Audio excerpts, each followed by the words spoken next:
Chelsea only had to travel a short distance to face Charlton, but an away game is still an away game, and the Blues haven't won one yet.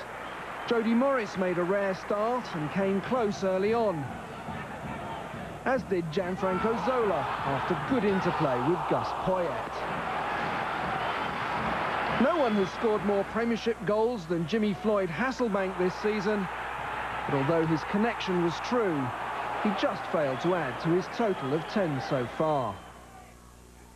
In the summer, Alan Kirbishley brought Finnish international Jonathan Johansson from Glasgow Rangers to get goals. And his 6th in the Premiership, and 9th overall since moving south, put Charlton ahead and ended 199 barren minutes of play for his side.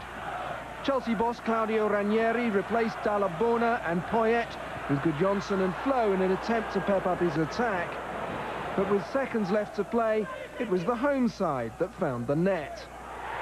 Martin Pringle's first goal since March helped move the Addicts up to 7th and left Chelsea with a total of just 3 points from a possible 21 on their travels. Planted at Pride Park.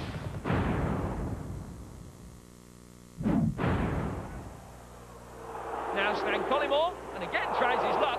He seemed to catch Mark Paul unaware.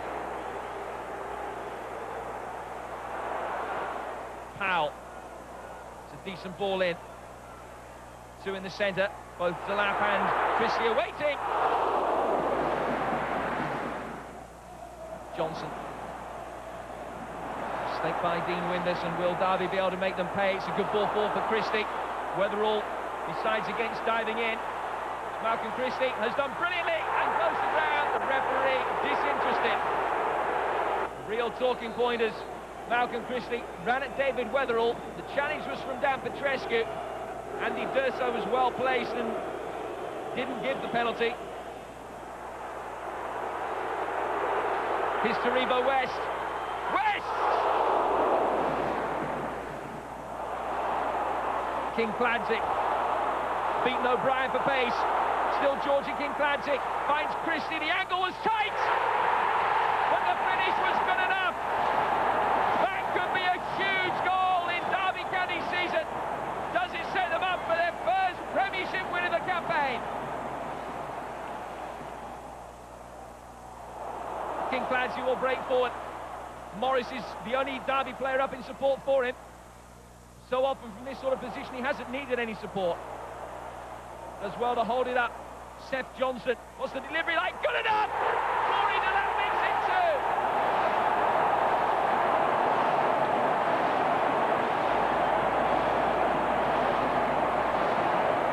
It's surely now a Derby County victory. And after waiting all season to finally record 3 points, they're doing it in a bit of style. Brilliantly played by King Kladzik. First time ball from Johnson was measured and Delap steamed in. Here's King Kladzik, 2 up for Derby. Christie. Carbonari's continued his run forward. The deflection means it's a corner. Bradford again with plenty of bodies forward. The ball was pretty deep and helped on. Great save by Paul. Park with the call.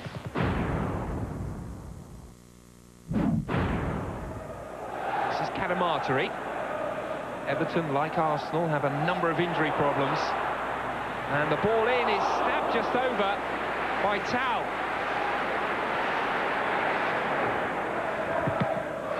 Oh, it's a good block, and Viltort's onside. And it's another good block by the keeper, Kanu. It's an impossible angle, but you never say that with him. Ljungberg! Oh, crossbar! Perez! Everton got lucky on that occasion. Viltort might have a pop from here. He's one man who just doesn't lack confidence when he's on the ball. And it will be Tau.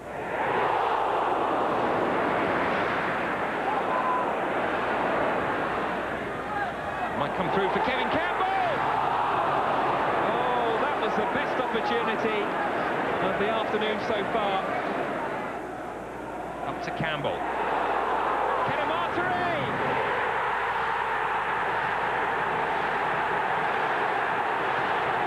Everton have the lead, and Goulson! Well, it was up towards Kevin Campbell, and it in fact came probably off the shoulder of Lushney. And a lovely first touch, and an even better second one by the man who wouldn't be playing but for injuries.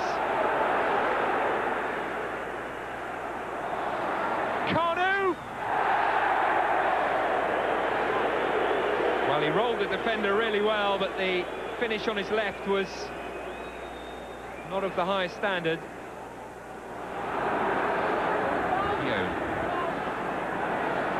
Parler's going to shoot. Now here's a counter-attack. It's Kevin Campbell. Lushney coming across. Making the interception, although in all honesty he was gifted it by a slightly hesitant Kevin Campbell.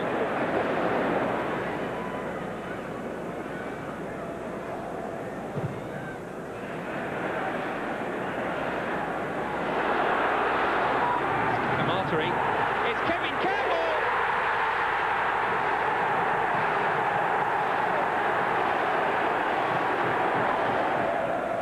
Cadamarteri darting into the penalty area. Lushney had to be careful.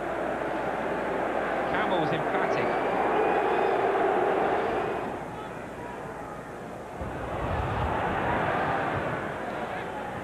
Bergkamp will strike it first time. And it's a rare save, and it really is for the Everton goalkeeper. That he has to just curb his commitments. Now, referee has a long, lingering look at that. Canute felt he'd been manhandled. Referee having none of it.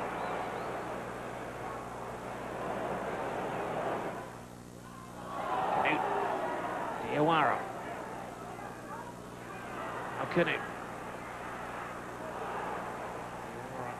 It through to Sinclair. Their cross, slip in the defence, and West Ham have scored. Nigel Winterburn, of all people. Doesn't matter who gets it, it doesn't matter how it happens. It was a mistake in the Leeds United defence, seized upon by a man who's 37 next month, who hasn't scored a goal in over 3 years. Tyler and Andy Gray are standing by.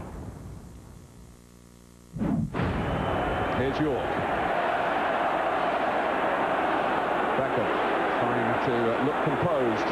Not easy today. Scholes. The Manchester City captain, Norwegian Alf-Inge Haaland. Easy decision for a referee whose own experience will be challenged here, you feel? Just got to be careful, City, man. Committed, yeah. Challenges, yeah. But in an area where somebody like David Beckham can't set the ball, you're almost giving him a free shot at goal. This is just about the optimum range for this lad, I feel. He's scored 6 goals already in the Premiership this season. And he's got another one!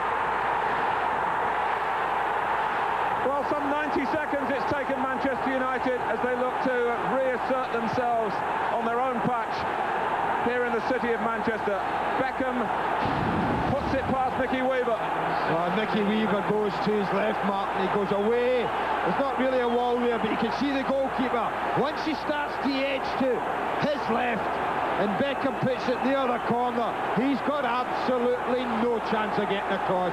Not a wall to speak of. I'm amazed at that. Not a wall. Maybe they've decided so far out the goalkeeper wants to see the ball. Well, my goodness, seeing it or not, he still gave him no chance. These are troubled times down at the Riverside. Borough haven't won here since March, and a run of 5 straight defeats have increased fears that they could be waving goodbye to the Premiership this season. Chairman Steve Gibson seems set to keep faith with beleaguered boss Brian Robson, but the fans are fast losing patience and belief. I think that as a tactician he's been really bad this season, and he's been given chances, he's been given the money, and he's just not doing anything with it. I think he's in bed with Steve Gibson, yeah. I mean, he seems I don't know why, like, but as a tactician he leaves a lot to be desired. Obviously he's turned the club around. I mean, you're only looking at '86 when we liquidated such what. He's turned the club around, but brought big names in, took us to Wembley twice, fair enough, but other than that, needs new blood, I'm afraid. I personally would bring a first-class coach in, leave Brian Eade as a figurehead, maybe move upstairs a bit to bring the players in, but I feel we need something different on the coaching side. Things weren't about to improve. Bad defending by Borough allowed Muzzy Izzet into the box. Dean Gordon's mistimed tackle invited the Turkish international to put Leicester in front. He duly obliged. Only 7 minutes on the clock. It soon got worse. Gordon again the culprit. Trevor Benjamin capitalising to head home his first goal in the Premiership. For him, utter joy. For him, utter despair. You know, I just can't understand why we encourage Leicester on top of us with the first sort of period where they get anywhere near our box. We overplay, we get caught in possession, and we end up giving a penalty away. What Robbo would do for the kind of heroic defending Leicester produced early in the second half.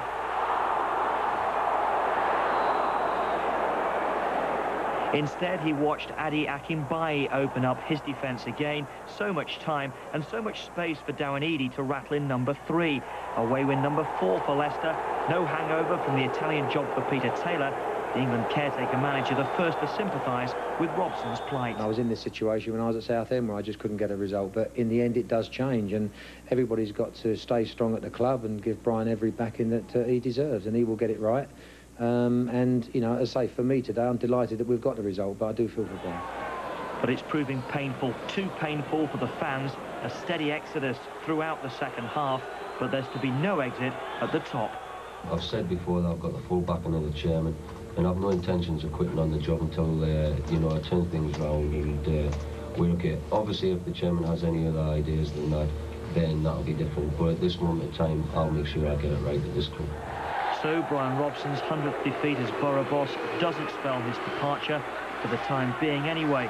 Defeat to Bradford next week, though, could prove the final straw.